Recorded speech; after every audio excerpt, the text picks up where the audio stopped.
बच्चों नमस्कार। शिवाजी की पाठशाला में आपका स्वागत है। बच्चों आज मैं परिमेय संख्याओं का घटाना आपको सिखाऊंगा। और जब परिमेय संख्याओं के हर समान हो और जब परिमेय संख्याओं के हर असमान हो, दोनों विधि में आपको बताऊंगा। पहले मैं आपको संख्या रेखा के माध्यम से बताने जा रहा हूँ कि जब परिमेय संख्याओं की जो हर हैं वो समान होते हैं तो हम किस प्रकार से उसे संख्या रेखा के माध्यम से उनको निकाल सकते हैं। तो बच्चों बहुत आसान है, चलिए शुरू करते हैं। सबसे पहले मैं एक क्वेश्चन लिखने जा रहा हूं, उदाहरण। जैसे देखिए बच्चों यहाँ पे है -4/7। इसमें से बच्चों कितना घटाना है? ऋण 12/7 घटाइए। ठीक है बच्चों, इसमें से इसको घटाना है, इसमें से इसको हटाना है। ठीक है, तो देखिए किस तरह से इसको लिखा जाएगा। ऋण 4/7 में से ऋण 12/7 को बच्चों घटाना है। यदि हम इसको लिखें तो ये हमारा ऋण 4/7, क्योंकि ऋण अंदर 12 है और ये ऋण बाहर है तो ये दोनों मल्टीप्लाई हो जाएंगे, गुणा होके ये प्लस का साइन हो जाएगा। ये देखिए इसमें क्या है, हर दोनों समान है तो इस केस में हमारे लिए इसको करना बहुत आसान होगा संख्या रेखा के माध्यम से। सबसे पहले हम संख्या रेखा बनाएंगे बच्चों। मैं आपको पिछले वीडियोस में बता चुका हूं संख्या रेखा बनाने के लिए।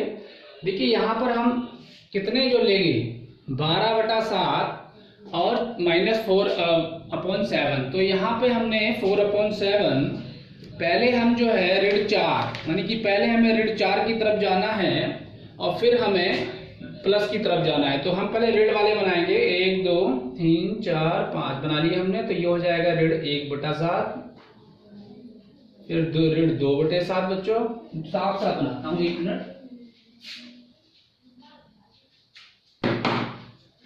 ये हो जाएगा ऋण 1/7 बच्चों। यहाँ ऋण 2/7, यहाँ ऋण 3/7, यहाँ ऋण 4/7, यहाँ ऋण 5/7। और देखिए बच्चों हमें ऋण 4/7 तक जाना है। ऐसे ही हम इधर बना लेते हैं।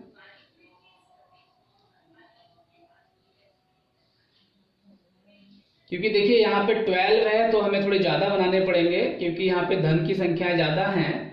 तो इसीलिए ये हो जाएगा 1/7 बच्चों, 2/7, फिर 3/7, फिर 4/7, फिर 5/7, फिर 6/7, फिर 7/7 बच्चों, और फिर 8/7, और फिर 9/7। इस तरीके से हमने बना लिया। ठीक है बच्चों, क्योंकि यहाँ 7 जो है। अब देखिए आगे क्या होगा। यहाँ पर हमें जो पहले किधर जाना है, ऋण की तरफ जाना है। तो कितने कदम जाना है? -4। तो 0 से स्टार्ट करते हैं हमेशा, तो -4 जाएंगे, यानी कि 4 कदम पीछे हटेंगे। 4 कदम क्या होगा, घटते क्रम में जाएंगे, पीछे की तरफ जाएंगे। और इधर बढ़ेंगे तो हम बढ़ते क्रम यानी कि बड़ी संख्याओं की तरफ जाते हैं। तो 4 कदम हम पीछे हटेंगे पहले। ये हो जाएगा 1। जहां पर खड़े होते हैं बच्चों उसको नहीं गिनना है, उससे आगे से गिनना है। 1 2 3 4, यहां पे आ गए, यहां पे आ गए पहले हम। ठीक है, उसके बाद कहाँ जाएंगे, फिर हमें 12 कदम प्लस होना है, यानी कि प्लस 12 कदम इधर जाना है। तो देखिए यहां पर खड़े हुए हैं, फिर यहां से 12 कदम आगे। तो 1 2 3 4 5 6 7 8 9 10 11 12, तो हम यहां पहुंचेंगे बच्चों। तो यहां से हम यहां पहुंचेंगे। तो ये कितना है बच्चों, 8/7। यही हमारा उत्तर होगा। यदि आप वैसे भी निकालते तो भी इतना ही उत्तर होता। ठीक है, तो ये हमने देखा कि किस प्रकार से हम इसको निकाल सकते हैं। ठीक है, संख्या रेखा के माध्यम से। अब देखिए यदि हमें वैसे ही इसको करना हो तो उसको करने के लिए द्वितीय चरण क्या है हमारा, दूसरा चरण, यानी दूसरी विधि क्या है। चरण नहीं मतलब दूसरी विधि क्या है। दूसरी विधि देखिए बहुत आसान है। यहाँ पे हम संख्या रेखा के माध्यम से ना करके हम इसको डायरेक्ट ऐसे भी करते तो कैसे होता। यहाँ ऋण 4/7 और ये ठीक है बच्चों, ऐसे लिखा जाता है ये। फिर उसके बाद ऋण 4/7 ये प्लस हो जाता 12/7 बच्चों, क्योंकि दोनों हर समान है तो बहुत आसान हो जाता है हमारे लिए। ऋण 4 प्लस यानी कि धन 12 यानी कि -4 + 12/7। अब अगली स्टेप क्या होगी बच्चों, 12 में से 4 गए कितने होंगे 8 और /7। ठीक है, तो ये हमारा आंसर यहाँ भी इस तरीके से भी ऐसे ही आएगा, चाहे हम संख्या रेखा से कर लें चाहे ऐसे कर लें। ठीक है, आपको और एक क्वेश्चन करवाते हैं, फिर देखते हैं आगे किस प्रकार से होगा।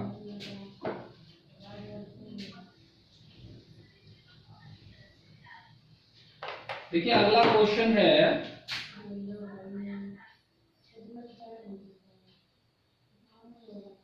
दूसरा उदाहरण है बच्चों ये, जैसे 3 और ऋण 4, ये ऋण 5 और ऋण 4, इसका मान निकालना है हमें। ठीक है, इसका मान ज्ञात करना है। कैसे करेंगे, देखिए यहाँ पे ऋण 4 है, मैंने आपको बताया था ऋण 4, यदि ऋण नीचे होता है तो हम इस ऋण को ऊपर लिख सकते हैं, क्योंकि यदि हम -1 से मल्टीप्लाई करेंगे यानी ऋण 1 से मल्टीप्लाई करेंगे, जैसे कि मैंने आपको बताया, जैसे ये इस तरीके से लिखा है, यदि मैं ऊपर नीचे ऋण 1 से गुणा कर दूं तो क्या होगा, और यहां पर क्या है, ये दोनों कट जाएंगे ऋण ऋण, तो ये ऐसे ही हो जाएगा। ठीक है, उसके बाद देखिए यहाँ पर ब्रैकेट लगा हुआ है, आप चाहे तो ब्रैकेट हटा सकते हैं, नहीं तो अगली स्टेप में भी हम हटा देंगे, कोई उसका वो नहीं है। यहाँ पे देखिए ये हो गया ऋण 3 और ये और ये दोनों क्या हो गए, ये प्लस हो जाएंगे, ये हो जाएगा 4 और इसको भी ओपन कर दीजिए, ये देखिए ये ओपन हो गया। उसके बाद अब इसके लिए क्या होगा अगली स्टेप, ऋण 3 नीचे क्या होगा, दोनों 4 हर बराबर है तो दोनों 4 नीचे आ जाएगा। इसका एलसीएम भी 4 ही होता है, क्योंकि जब हर समान होते हैं तो हम कुछ नहीं, ऊपर वाली संख्याओं को एडिशन या सब्ट्रैक्शन दोनों में से कुछ भी जो भी अवेलेबल है वो हम कर सकते हैं। अब इसमें देखिए क्या होगा, दोनों ऋण संख्याएं हैं तो ये हमेशा जुड़ जाएंगी, क्योंकि समान जो आपके क्या नाम है, जब समान होते हैं साइन तो क्या होती है, संख्याएं हमारी जुड़ जाती हैं बच्चों। ठीक है, तो यहाँ पर क्या होगा, 3 और 5 क्या होगा, ये ऋण 8 हो जाएगा और ये 4 हो जाएगा। आप देखिए ये 4 और 8 क्या है, ये 2 के पहाड़े में आते हैं, तो 2 दूनी 4 बच्चों, 2 चौक 8, 2 से भाग करेंगे तो ये हो जाएगा, फिर 2 एकन 2 बच्चों, 2 दूनी 4 या 4 दूनी 8 करके भी आप काट सकते थे। ठीक है, दोनों तरीके, 4 एकन 4, 4 दूनी 8 काट देते, या फिर आप ऐसे भी काट सकते। तो ये कितना हो गया, ऋण 2/1 हो गया, और ऋण 2/1 को हम ऋण 2 लिख सकते हैं, और यही हमारा आंसर है। ठीक है बच्चों, तो इस तरीके से हम संख्या रेखा के माध्यम से भी इसको कर सकते हैं और वैसे भी कर सकते हैं। ठीक है, ये सरलतम रूप हो गया इसका। तो इस तरीके से हम जो है इन संख्याओं को निकाल सकते हैं और इनको करना बहुत आसान है। ठीक है, और देखिए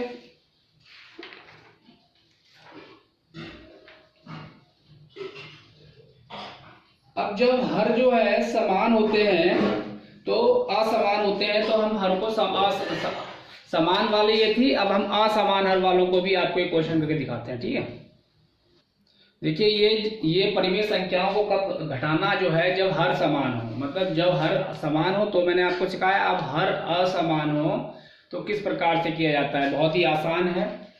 यहाँ पे क्या करेंगे,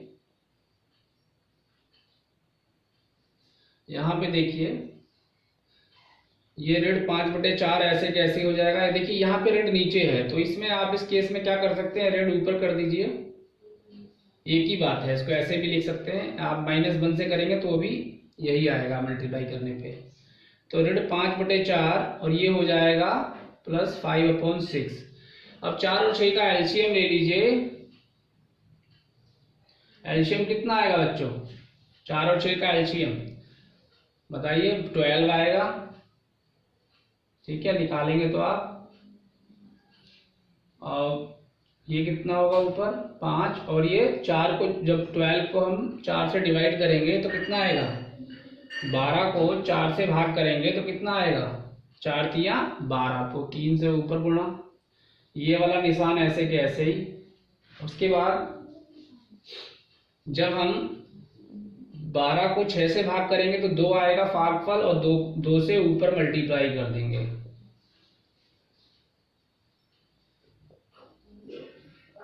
आगे देखिए ये कितना हो जाएगा, 5 या 15 ऋण का -15 और ये क्या हो जाएगा +10/12। अभी देखिए 15 -15 है और ये 10 है, तो 15 में से 10 गए कितने होंगे? 10 गए तो 5 होंगे ना। लेकिन यहाँ पे ऋण का 15 है और धन का जो है वो 10 है, इसका मतलब ऋण का 15, क्योंकि 15 क्या है यहाँ पे बड़ा है, इसीलिए यहाँ पे ऋण का निशान आ जाएगा और ये 12, और ये हमारा उत्तर होगा, क्योंकि 5 और 12 किसी भी पहाड़े में नहीं आते और किसी भी नंबर से नहीं कर सकते। तो जब हर असमान होते हैं तो हम इस प्रकार से कर सकते हैं।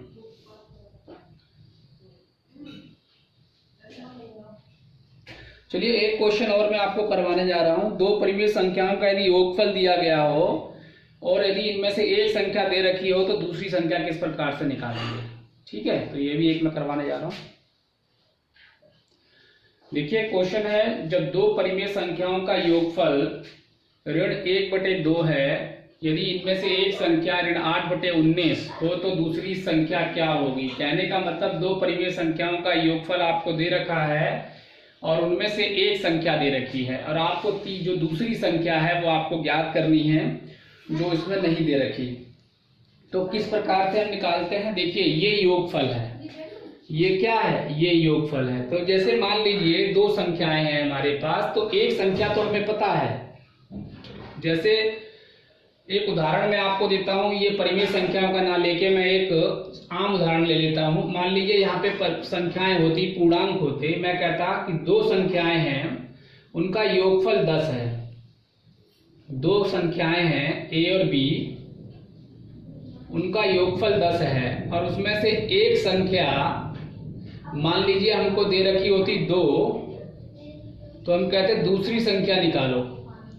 ठीक है, तो एक संख्या 2 दे रखी है, दूसरी संख्या निकाल दो। कैसे निकालते हैं हम इसमें हम निकालते क्या, जो हमारा योगफल है, क्योंकि योगफल दोनों संख्याओं का होता है, इसीलिए योगफल जब दे रखा है तो हम जो दूसरी संख्या है उसको इसमें से ऋण कर देंगे, माइनस कर देंगे, तो हमारे पास पहली संख्या आ जाएगी या दूसरी संख्या, जो भी संख्या, अभी एक संख्या हमें नहीं दी हुई है तो हम निकाल सकते हैं। इसी प्रकार से यहाँ पे योगफल दिया हुआ है, यानी कि दोनों का जोड़कर जो संख्या हमारी बनी वो हमें दे रखी है, तो योगफल दे रखा है और एक संख्या दे रखी है, तो हम बड़े आसानी से निकाल सकते हैं। तो ये हमारा योगफल है। ठीक है जी, योगफल में से हम ये जो एक संख्या दे रखी है इसको हम क्या करेंगे, निकाल लेंगे। ठीक है, बड़ा आसान होता है इस तरह से करना। अब देखिए ये हो गया। उसके बाद क्या करेंगे, यहाँ पे ऋण 1/2 और यहाँ पे ऋण भार, ये भी ऋण, तो ये दोनों क्या हो जाएंगे, धन में बदल जाएगा ये निशान और ये इस तरीके से लिख दिया जाएगा। अब देखिए यहाँ पे 2 है, एक तरफ 19 है। अब यहाँ पर क्या करेंगे हम, इन दोनों के हर असमान है तो इन दोनों का यदि एलसीएम निकालोगे आप तो 38 आएगा। कॉमन फैक्टर जो आएगा इनका, लीस्ट कॉमन फैक्टर एलसीएम बोलते हैं। जैसे मैं आपको एलसीएम निकालना सिखाया, पिछली कई कक्षाओं में दिखाया। यहाँ पर क्या होगा, 38 होगा और यहाँ पे कुछ भी नहीं है, क्योंकि 19 और 2 ये दोनों ऐसे हैं जो किसी के पहाड़े में किसी पहाड़े में नहीं आते, कॉमन नहीं है। इसलिए हम क्या करेंगे, 19 से इसको और 2 से इसको मल्टीप्लाई कर देंगे, या फिर 19 दूनी 38 होता है, इसलिए -1 ऊपर 19 से मल्टीप्लाई हो जाएगा, प्लस का साइन ऐसे जैसे, और यहाँ पे 2 से मल्टीप्लाई हो जाएगा, क्योंकि 19 दूनी 38 होता है। उसके बाद देखिए ये ऋण 19 हो जाएगा बच्चों और ये 16 हो जाएगा और नीचे 38 हो गया। उसके बाद क्योंकि 19 में से 16 गए बच्चों, कितने आएंगे, क्योंकि यहाँ पे ऋण का निशान इधर है, इधर प्लस का है, तो इसलिए ऋण का निशान क्या है, माइनस पे है, 19 पे है, यानी 19 पे है, इसलिए यहाँ पर ऋण 3 उत्तर आएगा। अब ये 3 और 38 जो है -3/38, यही आपका आंसर है। This is the right answer. तो इस तरीके से हम ऐसे क्वेश्चंस को कर सकते हैं। यदि ये क्वेश्चन और वो सरल करना हो तो हम सरल किस प्रकार से करेंगे। ठीक है, एक सरल कैसे किया जाता है ये और दिखा देते हैं आपको। देखिए क्वेश्चन मैंने लिखा है कि सरल कीजिए, इसको सरल करना है, बहुत ही आसान विधि से सरल किया जाएगा। इसमें देखिए 3 परिमेय संख्याएं दी गई हैं, तीनों परिमेय संख्याओं को हमको क्या करना है, सरल करना है। तो सबसे पहले हम तीनों को इनके ब्रैकेट्स खोल लेते हैं।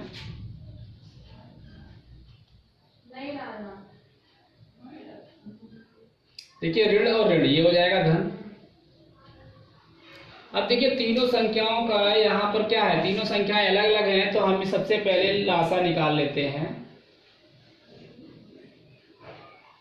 एलसीएम, तो देखिए 2 से करेंगे सबसे पहले, 2 तिया 6, और जो और संख्याएं होती है उनको ऐसे ही उतार लेते हैं। अब ये 3 से करेंगे, 3 एकन 3, 3 एकन 3, 3 तिया 9 बच्चों। फिर 3 से करेंगे, 1 यहाँ, 1 यहाँ और यहाँ। देखिए अब कितना आया लासा, या एमसीएम भी, एलसीएम भी बोलते हैं इसको, 2 गुणा 3 गुणा 3, तो 2 तिया 6, 6 तिया 18। ठीक है, तो ये 18 हमारा हो गया लासा।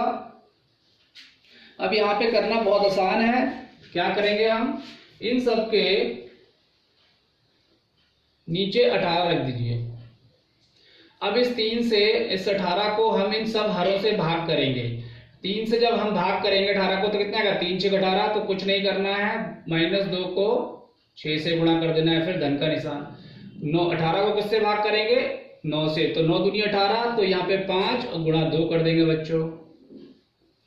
ठीक है, फिर धन का निशान आ जाएगा, फिर 6 दूनी 12, 6 तिया 18, तो यहाँ पे 3 से गुणा कर देंगे। इस तरीके से हम इसको करते चले जाएंगे। ये हो जाएगा ऋण का 12 बच्चों, -12, ये +10 और ये 21, 7 तिया 21। ठीक है, ये हो जाएगा 18। अब देखिए चाहे इनको आप पहले जोड़ लीजिए। ठीक है, -12 और ये दोनों जोड़ेंगे तो कितना हो जाएंगे, आप इसको जोड़ लीजिए या जो भी करना हो आप इसको दोनों घटा लीजिए। इसको कर लेंगे तो ये हो जाएगा आपका, या आप यहां से ही कर लीजिए -12। वैसे पहले बॉडमास के रूल के अनुसार जो हम पहले जोड़ते हैं, लेकिन यहाँ पे कोई फर्क नहीं पड़ेगा। ये -2 है, -12 है, ये 10 है, तो ये कितना हो जाएगा बच्चों, -2 और +21। उसके बाद क्या होगा, ये हो जाएगा बच्चों 19/18। ठीक है, this is the right answer. अब हम चाहें तो इसको हम मिश्र भिन्न में भी लिख सकते हैं। ठीक है, तो कैसे लिखेंगे, आप इसको मिश्र भिन्न में लिखेंगे, 18 एकन 18 और 1 ये हो जाएगा। ये किस तरह से लिखते हैं, जब हम इसको भाग देंगे 19 को 18 से, तो यहाँ पे क्या होगा, 18 एकन 18 और 1 ये रिमाइंडर आता है नीचे। ठीक है, शेषफल आता है। तो इस तरीके से हम इस फॉर्म में भी लिख सकते हैं। जैसे हम मान लीजिए, तो देखिए इसको किस तरह से मैंने लिखा है। मान लीजिए ये 18 है, 19 क्या है, अंदर है, और ये 18 है, तो 18 एकन 18 हो गया बच्चों, एक शेषफल आ गया। तो ये जो है ये है शेषफल, और ये जो है ये बच्चों क्या है, ये है। तो इस तरीके से हम इसको मिश्र जो है भिन्न में भी लिख सकते हैं। ठीक है, तो ये था हमारा सरल कीजिए। ठीक है, इस प्रकार से मैंने एक क्वेश्चन आपको बता दिया है। इसमें तमाम मैं आपको परिमेय संख्याओं के घटाने की जो संक्रिया मैंने आपको, जैसे परिमेय संख्याओं को जोड़ने की संक्रियाएं बताई थी, संवर्ग प्रगुण बताया था मैंने आपको, फिर क्रय विनिमय प्रगुण बताया था, और फिर उसके बाद मैंने आपको तीसरा जो था साहचर्य प्रगुण बताया था। तो 3 बताए थे, ये तीनों भी मैं आपको एक एक करके बता देता हूँ, नेक्स्ट कक्षा में बताता हूँ। ठीक है, कि वीडियो बहुत लंबी हो जाएगी नहीं तो। ठीक है बच्चों, इसको ध्यान से देखिएगा। If you have any kind of question, यदि आपके दिमाग में किसी प्रकार का कोई भी सवाल हो बच्चों, तो जरूर पूछना। ठीक है, कमेंट बॉक्स में मेरे से मैं आपके हर एक सवाल को बताऊंगा। ठीक, थैंक यू वेरी मच।